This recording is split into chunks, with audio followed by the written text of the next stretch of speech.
அம்மா என்னம்மா பேசிட்டு இருக்க நீ? நான் என்ன சொல்றேன்னு உனக்கு புரியுதா இல்லையா? எனக்கு எதுவும் புரிய வேண்டாம்டா. புரிஞ்சுக்காம பேசுறது நீங்க எல்லாரும் தான். நீங்கெல்லாம் என்ன சொன்னாலும் சரி, இந்த விஷயத்துல நான் ஒரு முடிவு எடுத்துட்டேன்.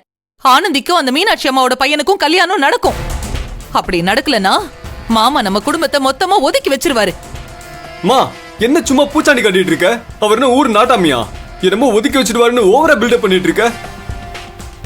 என்ன அவர் இல்லைன்னா நம்மளால வாழவே முடியாதா? ஒதுக்கி வச்சா வச்சுட்டு போட்டோம். டேய், உனக்கெல்லாம் எவ்வளவு சொன்னாலும் புரியாதுடா. நீ சொல்ற மாதிரி மாமாவோட உறவே வேண்டான்னு என்னால முடிவெடுக்க முடியாது. அவரு நம்ம குடும்பத்தோட அடையாளம். அந்த அடையாளத்தை என்னால விட்டு கொடுக்க முடியாது. அப்ப ஆனந்தி பத்தி உனக்கு எந்த கவலையும் இல்ல, அப்படிதானே? பெரியப்பா சொல்றதுதான் உனக்கு முக்கியமா? அவருக்கு பயந்துட்டு ஆனந்தியோட வாழ்க்கையை கெடுக்க நினைக்கிறியா? அன்பு, இப்ப எதுக்காக நீ இப்படி பேசிட்டு இருக்க? பின்ன இவங்க பேசுறது எப்படிக்கா இருக்கு? அவர் கோச்சிட்டு போவாரா? இவங்க பயந்துட்டு ஆனந்திக்கு விருப்பமே இல்லாத கல்யாணத்தை பண்ணி வைக்கணும்னு பேசிட்டு இருக்காங்க. ஆனந்தி அவ்வளவு தூரம் சொல்லிட்டு இருக்கா, நீ இன்னும் பெரியப்பாவோட உறவுதான் முக்கியம் பேசிட்டு இருக்க. ஆனந்திக்கு பிடிக்காத கல்யாணத்தை பண்ணி வச்சுட்டு அவன் அந்த வீட்டுக்கு போய் சந்தோஷமா எப்படி வாழ்வா? அதை பத்தி கொஞ்சமாவது யோசிச்சியா? எப்ப பாரு பெரியப்பா பெரியப்பான்னு அவர் பத்தியே பேசிட்டு இருக்க. இங்க பாருமா, அவரை பத்திலாம் யோசிக்கிறதுல எந்த பிரயோஜனமும் கிடையாது. தயவு செஞ்சு ஆனந்தியை படிக்க விடுங்க. இத பாரு, நீ இந்த விஷயத்துல தலையிடாத. ஆனந்திக்கு ஒரு நல்ல வாழ்க்கையை தான் மாமா பார்த்து கொடுத்திருக்காரு. நிச்சயதார்த்தம் வேற ஆயிடுச்சு. இதுக்கு மேல நாம இந்த வரன்னு வேண்டான்னு சொல்றதெல்லாம் சரியா வராது.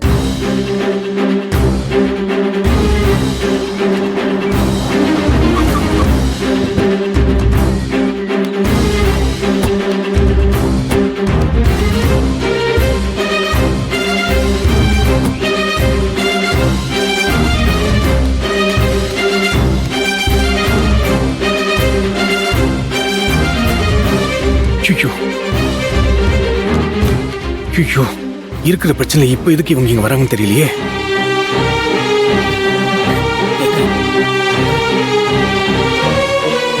வாங்க மேடம். வாங்க வாங்க. எப்படி இருக்கீங்க? நல்லா இருக்கும். வாங்க. என்ன சம்பந்தி, எல்லாரும் எப்படி இருக்கீங்க? நல்லா இருக்கும். ஏய் கையல், எப்படி நல்லா இருக்க? இருக்கேன், நல்லா இருக்கேன். நீங்க எப்படி இருக்கீங்க? எனக்கு என்னங்க, நான் ரொம்ப நல்லா இருக்கேன். நல்லா இருக்கேன்னு சொல்றதை தாண்டி உங்க குடும்பத்தோட சம்பந்தம் பண்ணிக்கிட்டதுல நான் ரொம்ப சந்தோஷமா இருக்கேன்.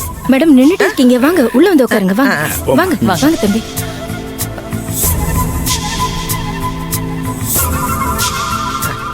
கையல் உட்கார். உட்காருப்பா.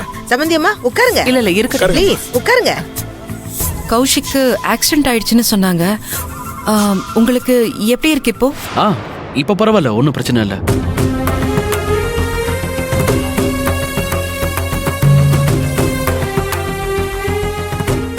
ஆமா, ஏதாவது பிரச்சனையா? ஏன் எல்லாரும் டென்ஷனா இருக்கிறீங்க? அதெல்லாம் ஒண்ணும் இல்ல. நீங்க எல்லாரும் திடுதிப்புன்னு வந்ததும் எங்களுக்கு கையும் ஓடல காலும் ஓடல. அட என்னம்மா நீங்க, ரெண்டு குடும்பமும் சம்பந்திங்களாயிட்டோம். இதுக்கப்புறம் கல்யாண விஷயமா அடிக்கடி நாங்க இங்கேயும் நீங்க எங்க வீட்டுக்கும் வர வேண்டியது இருக்கும். கேஷுவலா இருங்க.